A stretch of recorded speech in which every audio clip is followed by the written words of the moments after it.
দাম কমছে ভাই। রোজার প্রথম দিয়ে যে দাম ছিল এই দাম নাই অনেকটাই কমে গেছে। আপনার শসা বেচছে রোজার প্রথম দিয়ে 100 টাকা কেজি, আজকে 80 টাকা কেজি। বেগুন বেচছে 100 টাকা কেজি, 80 টাকা কেজি।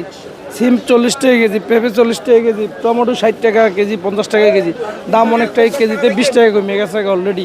আজকে রোজার 5টা দাম, মানুষের চাহিদা তাই বেশি, সবাই বাজার করছে, সবাই বাজারে আসছে। রোজার বাজার হিসাব করছে, রোজা থেকে বাজার আইব, সাপ্তাহিক বাজার করছে, দাম ছিল একটু বেশি। আবার যে চাহিদা কমে গেছে, মালের আমদানি হয়েছে, অনেক মালের দাম কমে গেছে, কেজিতে 20 টাকা। আর কারণ বাজার এমন তো কেজিতে 10-20 টাকা কম থাকে, কারণ পাইকারি আরও তো। আমরা আমাকে এই জায়গাতে কারণ বাজার নিয়ে বেটার মহল্লায় বেছে। এই যে শসা আমরা বেঁচে 80 টাকা, কারণ বাজার মহল্লায় বেছে 100 টাকা কেজি। আমরা 60 টাকা বেচলে মহল্লায় বেছে 80 টাকা। কারণ বাজার মানুষ একবারে আসে, রোজার প্রথম দিয়ে সবাই বাজার করছে, হ্যাঁ, বুট মুড়ি কিনছে, ওই হিসাবে কাঁচা সবজি বেড়ে কিনে গেছে। চাহিদা একটু বেশি ছিল, দাম একটু বেশি ছিল। আবার চাহিদা কম, দাম কমে গেছে অলরেডি। সরবরাহ কোনো ঘাটতি নেই, সরবরাহ ঘাটতি কোনো সবজিতে কোনো সরবরাহ ঘাটতি নেই। পর্যাপ্ত পরিমাণ সবজি আছে বর্তমান বাজারে অনেক, কিন্তু কেজির চাহিদা নাই অনেক।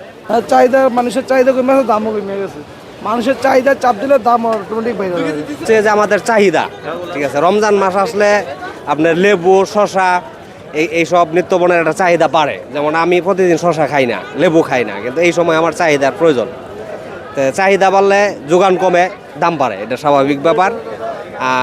আর অন্য ব্যাপার আমি বলতে পারি না। আর দ্বিতীয় ব্যাপার হচ্ছে, যেহেতু সিজন একটা ব্যাপার আছে, সিজনালের একটা ব্যাপার আছে।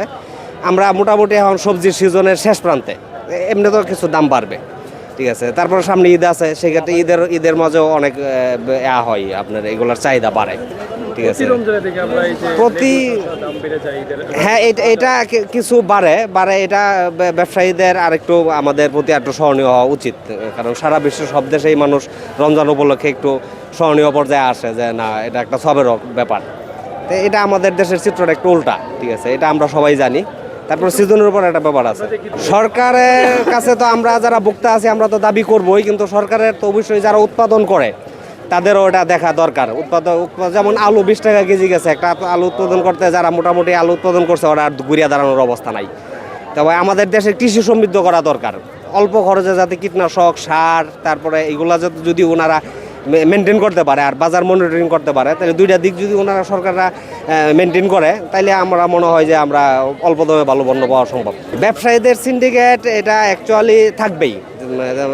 এটা এটা এটা এটা সরকার, আইন শৃঙ্খলা বাহিনী, সরকার যদি আরও শক্ত হাতে দমন করে, তাহলে এটা কমিয়ে আনা সম্ভব, আমি আশা করি।